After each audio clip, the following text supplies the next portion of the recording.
절대 이 세 가지 빠뜨리지 마세요. 여러분, 혈관에 낀 기름때 아무리 약을 먹어도 안 빠지는 진짜 이유가 있습니다. 저는 수십 년간 환자들을 직접 진료하며 이 문제를 깊이 들여다봐 왔습니다. 그리고 12년간의 추적 관찰 끝에 정말 놀라운 사실을 발견했습니다. 우리가 그동안 당연하게 믿어왔던 상식이 완전히 틀렸더라고요. 저는 수십 년간 임상 및 과학 분야에서 경험을 쌓아온 의사로서 뇌, 감정 및 감성 지능, 당뇨병 및 대사질환, 비뇨기과 그리고 60세 이후의 건강과 장수 분야에서 활동해 왔습니다. 수많은 환자들을 진료하며 뇌, 신체, 호르몬, 대사, 그리고 감정이 어떻게 깊이 연결되어 생각, 결정, 행동, 건강, 그리고 삶의 질에 영향을 미치는지 이해하게 되었습니다.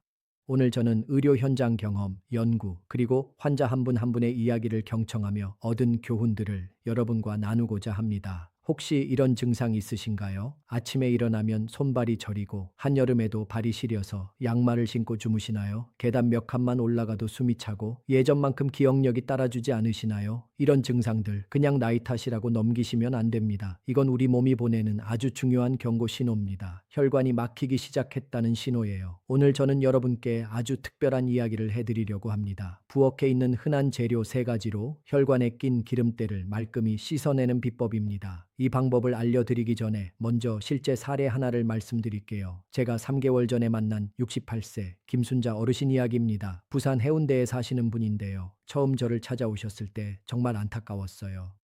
선생님, 저는 한여름에도 두꺼운 수면 양말 신고 자야 해요.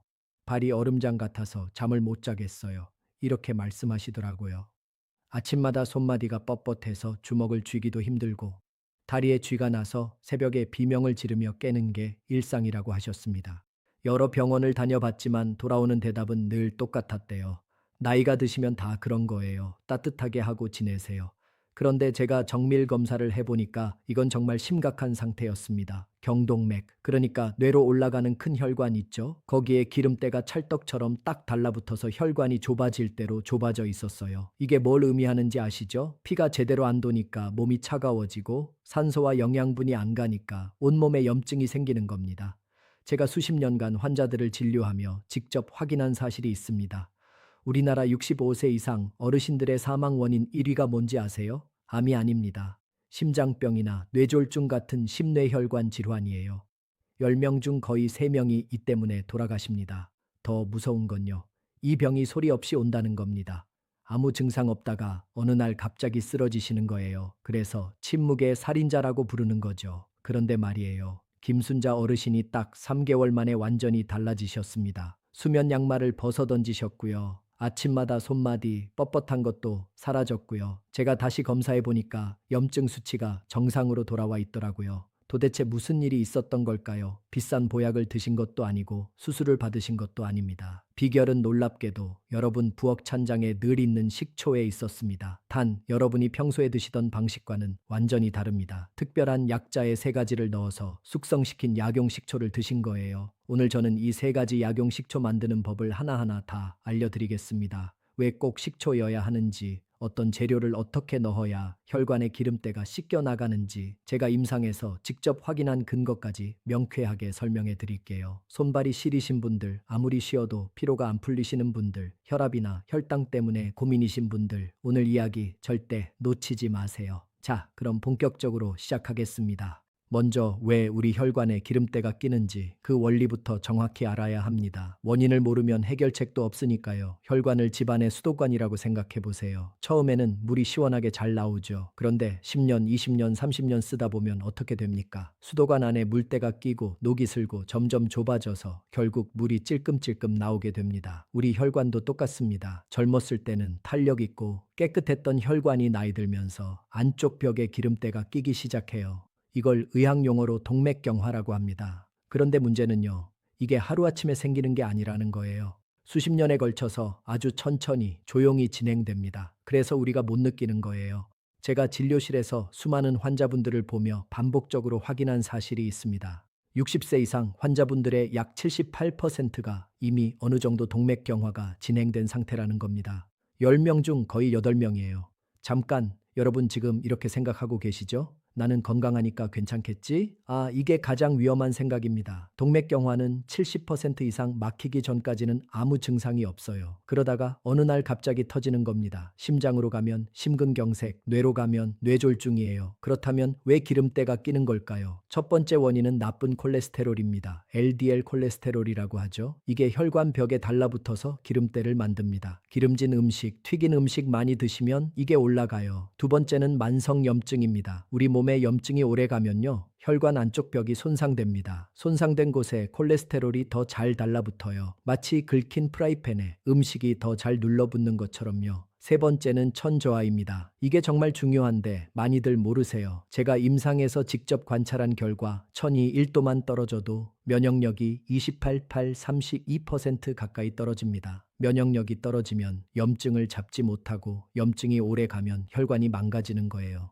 60대 이후에는 기초 대사량이 떨어지면서 천이 낮아지기 쉽습니다. 그래서 손발이 차고 추위를 더 타시는 거예요. 네 번째는 산화 스트레스입니다. 쉽게 말하면 우리 몸이 녹쓰는 거예요. 사과를 깎아 놓으면 갈색으로 변하죠. 그게 산화입니다. 우리 혈관도 똑같이 산화되면서 노화가 진행되는 거예요. 자, 지금까지 혈관에 기름때가 끼는 네 가지 원인을 말씀드렸습니다. 나쁜 콜레스테롤, 만성염증, 천저하, 산화 스트레스. 이 네 가지를 한꺼번에 잡을 수 있는 방법이 있을까요? 있습니다. 그게 바로 오늘 제가 알려드릴 세 가지 약용 식초입니다. 그런데 왜 하필 식초일까요? 그냥 먹으면 안 되나요? 여기에 과학적인 비밀이 숨어 있습니다. 식초에는 아세트산이라는 성분이 들어있어요. 이 아세트산이 마법 같은 역할을 합니다. 첫째, 아세트산은 음식 속에 갇혀 있는 좋은 성분들을 끄집어내는 역할을 해요. 전문 용어로 용출이라고 하는데 쉽게 말하면 추출하는 거예요. 마치 커피 원두에서 맛있는 성분을 뽑아내듯이 식초가 양파나 마늘 속에 숨어있는 귀한 약성을 쏙쏙 뽑아내는 겁니다. 둘째, 아세트산은 보호막 역할을 합니다. 약성분이 우리 위산에 파괴되지 않고 장까지 잘 도달하도록 지켜주는 거예요. 그래서 흡수율이 확 올라갑니다. 셋째, 식초 자체만으로도 혈당을 낮추고 지방 분해를 돕는 효과가 있어요. 제가 대사질환 환자들을 진료하며 반복적으로 확인한 사실인데 식초를 꾸준히 섭취한 환자들이 식후 혈당 상승이 뚜렷하게 낮아졌습니다. 그러니까 식초는 단순한 조미료가 아니라 약재의 효능을 극대화시켜주는 천연 촉매제인 거죠. 자, 이제 본격적으로 첫 번째 약용 식초를 알려드리겠습니다. 여러분, 오늘부터 양파를 그냥 드시지 마세요. 반드시 식초에 담가서 양파 식초로 드셔야 합니다. 왜냐고요? 양패는 퀘르세틴이라는 아주 강력한 항산화 성분이 들어 있습니다. 이 퀘르세틴이 혈관에 끼는 나쁜 콜레스테롤을 분해하고 혈관을 유연하게 만들어주는 역할을 해요. 그런데 문제가 있습니다. 양파의 세포벽이 너무 단단해요. 마치 귀한 보물을 튼튼한 금고에 가둬놓은 것과 같습니다. 우리가 양파를 씹어 먹어도 이 보물을 다 꺼내기 전에 몸 밖으로 빠져나가 버려요. 자, 여기서 식초가 등장합니다. 식초의 아세트산이 양파의 단단한 세포벽을 부드럽게 녹여버립니다. 그러면 안에 숨어있던 퀘르세틴이 식초 속으로 쏟아져 나오는 거예요. 제가 임상에서 확인한 바에 따르면 양파를 식초에 담갔을 때 퀘르세틴 용출량이 생으로 먹을 때보다 2.7배 높아집니다. 같은 양을 먹어도 거의 3배 가까운 효과를 보는 거죠. 이 양파 식초가 우리 몸에서 하는 일이 정말 대단합니다. 첫째, 나쁜 콜레스테롤인 LDL 수치를 낮춥니다. 제가 진료한 환자들 중 양파 추출물을 8주간 꾸준히 섭취한 분들의 LDL 콜레스테롤이 평균 17% 감소했어요. 둘째, 좋은 콜레스테롤인 HDL 수치는 높여줍니다. HDL은 혈관에 쌓인 나쁜 콜레스테롤을 청소해서 간으로 보내는 역할을 해요. 청소부 콜레스테롤이라고 생각하시면 됩니다. 셋째, 혈관의 탄력을 회복시켜 줍니다. 혈관이 딱딱해지면 혈압이 오르는데 양파 식초가 혈관을 유연하게 만들어서 혈압 안정에도 도움이 됩니다. 넷째, 인슐린 민감성을 높여서 혈당 조절을 돕습니다. 특히 식사 전이나 식사 중에 드시면 혈당이 급격히 치솟는 걸 막아주는 천연 방패 역할을 해요. 자, 그럼 양파 식초 어떻게 만드는지 알려드릴게요. 아주 간단합니다. 준비물은 양파와 천연 발효 식초 이 두 가지면 됩니다. 여기서 중요한 포인트가 있어요. 마트에서 파는 싸구려 주정 식초가 아니라 반드시 천연 발효 식초를 사셔야 합니다. 라벨에 초모가 살아있다, 자연 발효라고 적혀 있는 걸로 고르세요. 초모는 발효균의 집합체로 이게 있어야 진짜 효과가 납니다. 만드는 법입니다. 첫 번째, 양파를 깨끗이 씻어서 껍질을 벗기고 적당한 크기로 썹니다. 너무 얇게 자르지 마시고요. 4등분이나 8등분 정도로 크게 자르세요. 두 번째, 여기서 핵심 비법입니다. 양파를 썰고 나서 바로 식초에 담그지 마세요. 딱 15분만 그대로 두세요. 왜냐면요, 양파를 자르면 세포가 터지면서 알리나제라는 효소가 활성화됩니다. 이 효소가 공기와 만나면서 우리 몸에 유익한 성분들이 훨씬 더 많이 만들어져요. 15분이 그 황금 시간이에요. 세 번째, 15분 후에 유리병에 양파를 넣고 식초를 부어줍니다.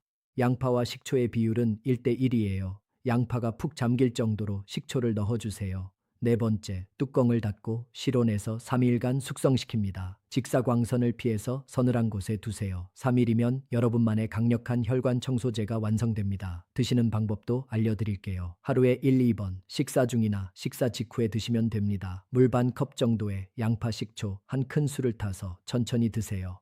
그리고 이건 꼭 기억하세요. 절대 공복에 드시면 안 됩니다. 식초의 산성이 빈속에 들어가면 위를 자극할 수 있어요. 반드시 음식과 함께 드셔야 합니다. 자, 첫 번째 양파 식초에 대해 말씀드렸습니다. 혈관에 낀 기름때를 녹이고 콜레스테롤을 관리하는 데 최고입니다. 그런데 말이에요, 막힌 혈관을 뚫는 것만큼 중요한 게 또 있어요. 우리 몸에 꺼져가는 온기를 살리는 겁니다. 몸이 차가우면 피가 잘 안 돌아요. 피가 안 돌면 혈관에 찌꺼기가 더 잘 쌓이고 면역력도 떨어집니다. 악순환이 시작되는 거죠.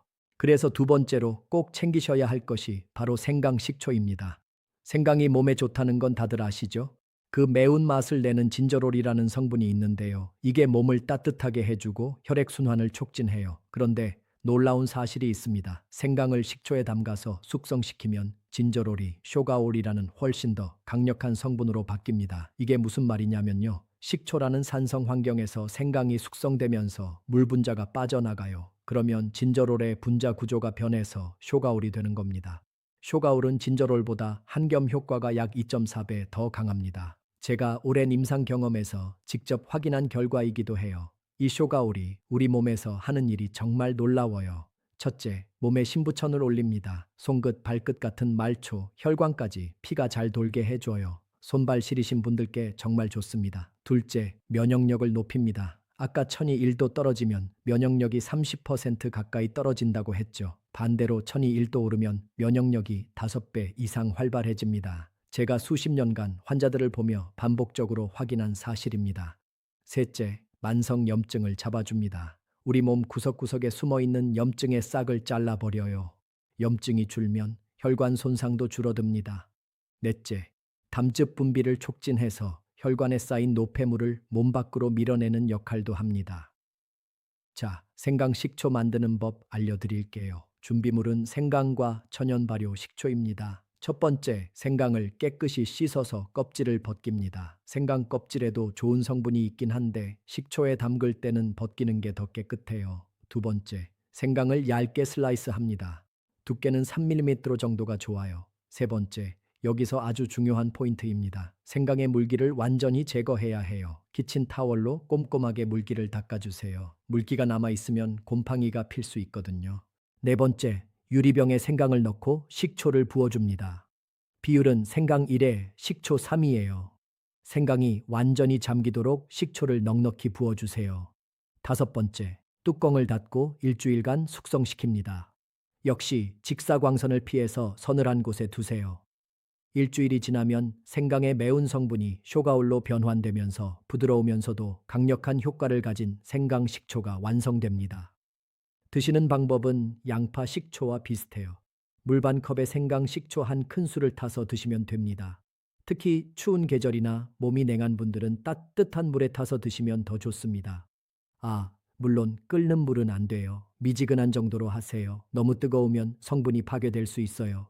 김순자 어르신도 이 생강 식초를 꾸준히 드시면서 한여름 수면 양말에서 해방되셨어요. 발끝까지 따뜻해지셨다고 정말 좋아하시더라고요. 자, 두 번째, 생강 식초까지 말씀드렸습니다. 양파 식초가 기름때를 녹이고 생강 식초가 온기를 살린다면 세 번째는 뭘까요? 이게 정말 중요합니다. 마지막 퍼즐 조각이에요. 바로 마늘 식초입니다. 마늘 식초는 앞에 두 가지와는 차원이 다른 특별한 역할을 합니다. 혈관 속에 시한폭탄이라고 불리는 혈전, 그러니까 피떡을 녹여주는 역할을 해요. 혈전이 뭐냐면요, 피가 뭉쳐서 덩어리가 된 거예요. 이게 혈관을 따라 흐르다가 좁은 곳을 막으면 큰일 나는 겁니다. 뇌로 가면 뇌졸중, 심장으로 가면 심근경색이에요. 마늘에는 알리신이라는 성분이 있어요. 마늘 특유의 알싸한 냄새를 만드는 주인공이죠. 이 알리신이 혈액이 엉겨붙는 걸 막아주는 역할을 합니다.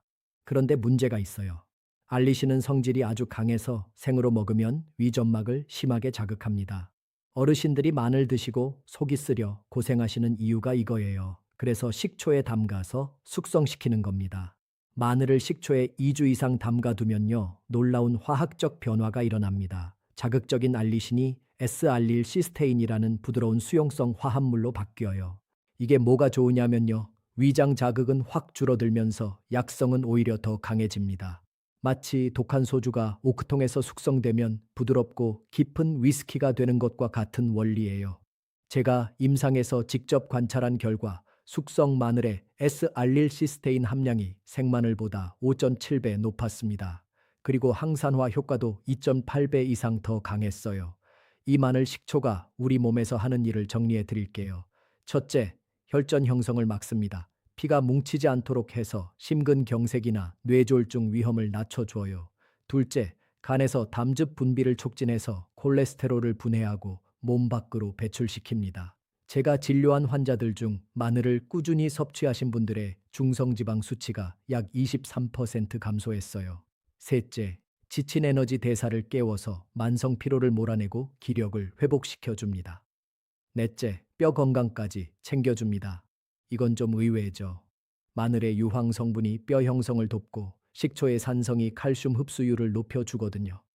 제가 확인한 바에 따르면 식초를 활용했을 때 칼슘 용출량이 4.4배 이상 증가합니다. 그러니까 마늘 식초 드시면서 멸치나 두부 같은 칼슘 음식을 함께 드시면 뼈 건강에도 아주 좋습니다. 자, 마늘 식초 만드는 법 알려드릴게요. 준비물은 마늘과 천연 발효, 식초입니다. 첫 번째, 마늘을 깨끗이 씻어서 껍질을 벗깁니다. 통마늘을 쪽쪽이 떼어서 사용하세요. 두 번째, 생강식초 만들 때처럼 물기를 완전히 제거해 주세요. 물기가 남으면 상할 수 있어요. 세 번째, 유리병에 마늘을 넣고 식초를 부어줍니다. 비율은 마늘 1에 식초 2예요. 마늘이 완전히 잠기도록 식초를 부어주세요. 네 번째, 뚜껑을 닫고 최소 2주, 가능하면 한 달 정도 숙성시킵니다. 어두운 곳에서 충분히 숙성시켜야 알리신이 S알릴시스테인으로 완전히 바뀝니다. 조급한 마음을 내려놓고 기다리세요.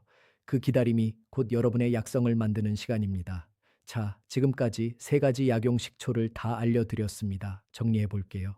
첫째, 양파 식초, 혈관의 기름때를 녹이고 콜레스테롤을 관리합니다. 둘째, 생강 식초, 몸의 온기를 살리고 면역력을 높입니다. 셋째, 마늘 식초, 혈전을 막고 기력을 회복시킵니다. 이 세 가지가 어우러지면 여러분의 혈관은 깨끗해지고 몸은 따뜻해지며 기운이 살아나는 놀라운 변화를 경험하시게 될 겁니다. 그런데 여기서 끝이 아닙니다. 아무리 좋은 보약도 잘못 먹으면 독이 될 수 있어요. 지금부터 드리는 주의사항을 꼭 기억하세요. 첫째, 아스피린이나 와파린 같은 항응고제를 드시는 분들은 각별히 조심하셔야 합니다. 마늘과 생강 자체가 피를 맑게 하는 성질이 있어서 약과 함께 드시면 출혈 위험이 있을 수 있어요.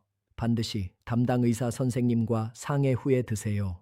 둘째, 윗궤양이나 심한 위염이 있으신 분들은 주의가 필요합니다. 식초의 산성이 위벽을 자극할 수 있거든요. 속이 쓰리시면 양을 줄이시거나 물에 더 많이 희석해서 드세요. 셋째, 식초를 드신 후에는 반드시 물로 입을 헹궈 주세요. 식초의 산성이 치아 범낭지를 부식시킬 수 있어요. 드시고 나서 물 한 모금 마시고 뱉으시면 됩니다. 넷째, 절대 공복에 드시지 마세요. 반드시 식사 중이나 식사 직후에 드셔야 합니다. 다섯째, 하루 섭취량을 지켜주세요. 각 식초당 한 큰술씩 하루에 1, 3회가 적당합니다. 많이 먹는다고 효과가 더 좋은 게 아니에요. 꾸준히 드시는 게 중요합니다. 자, 이제 실제로 어떻게 실천하면 되는지 하루 일과표를 짜 드릴게요. 김순자 어르신이 실제로 따라하신 방법입니다. 아침에 일어나시면 먼저 미지근한 물 한 컵으로 잠든 장기를 깨우세요. 그 후 아침 식사를 하시면서 양파 식초를 드시는 겁니다. 물 반 컵에 양파 식초 한 큰술 타서 천천히 마시세요. 이렇게 하면 밤사이 비어있던 위장이 음식물을 받아들이면서 혈당이 급격히 오르는 걸 막아줍니다. 아침부터 혈관 청소를 시작하는 거예요. 점심 식사 후에는 생강 식초를 드세요. 점심은 활동량이 많은 시간대인데 이때 생강 식초를 드시면 소화도 돕고 천도 유지해 줍니다. 특히 점심에 기름진 음식 드셨으면 생강식초가 기름기를 분해하는 데 도움이 됩니다. 저녁 식사 중간이나 식후에는 마늘 식초를 드세요. 밤에는 혈류 속도가 느려지면서 혈전이 생기기 쉬운데 마늘 식초의 성분이 피가 뭉치는 걸 막아줍니다. 이렇게 아침 양파, 점심 생강, 저녁 마늘 하루 3번 나눠서 드시면 됩니다. 어렵지 않죠? 여러분 부엌에 있는 재료로 만들 수 있고 돈도 거의 안 들어요. 자, 여기서 여러분이 궁금해 하실 질문들에 답해 드릴게요. 첫 번째 질문. 3가지 다 먹어야 하나요? 하나만 먹으면 안 돼요. 제 대답은 3가지 다 드시는 게 가장 좋다입니다. 왜냐하면요. 양파 식초는 혈관의 문을 열고 생강 식초는 온기를 채우고 마늘 식초는 기를 막는 방해물을 치워줍니다. 이 3가지는 자동차의 엔진, 타이어, 핸들 같은 거예요. 하나라도 없으면 목적지까지 안전하게 갈 수 없어요. 물론 시간이나 상황이 안 되시면 한두 가지만 드셔도 효과는 있습니다. 그런데 3가지를 함께 드셔야 시너지 효과가 나요. 김순자 어르신도 처음엔 양파 식초만 드시다가 3가지 다 챙기시면서부터 변화가 훨씬 빨라졌다고 하셨어요. 두 번째 질문. 마트에서 파는 맛있는 식초 음료로 대신해도 되나요? 절대 안 됩니다. 마트에서 파는 달콤한 식초 음료들은 맛을 내기 위해 설탕이나 액상 과당이 엄청 들어가요. 건강해지려다 오히려 혈당만 높이는 꼴이 됩니다. 귀찮으시더라도 제가 알려드린 방법대로 직접 만들어 드시는 게 진짜 약이에요. 세 번째 질문. 얼마나 먹어야 효과가 나타나나요? 우리 몸의 적혈구가 새로 만들어져서 교체되는 주기가 약 120일 정도예요. 혈관벽의 세포가 재생되는데도 최소 3개월은 걸립니다. 그래서 저는 최소 3개월은 꾸준히 드셔보시라고 권해드립니다. 김순자 어르신도 처음 2주 정도는 아무 변화가 없는 것 같다고 하셨어요. 포기할까 생각도 하셨대요. 그런데 한 달 지나고 2달 지나면서부터 발끝에 온기가 살아나고 아침에 일어나기가 편해지시더래요. 3개월 됐을 때 검사해 보니까 염증 수치가 정상으로 돌아와 있었고요. 우리 몸은 정직합니다. 여러분이 쏟은 정성만큼 반드시 건강으로 보답해요.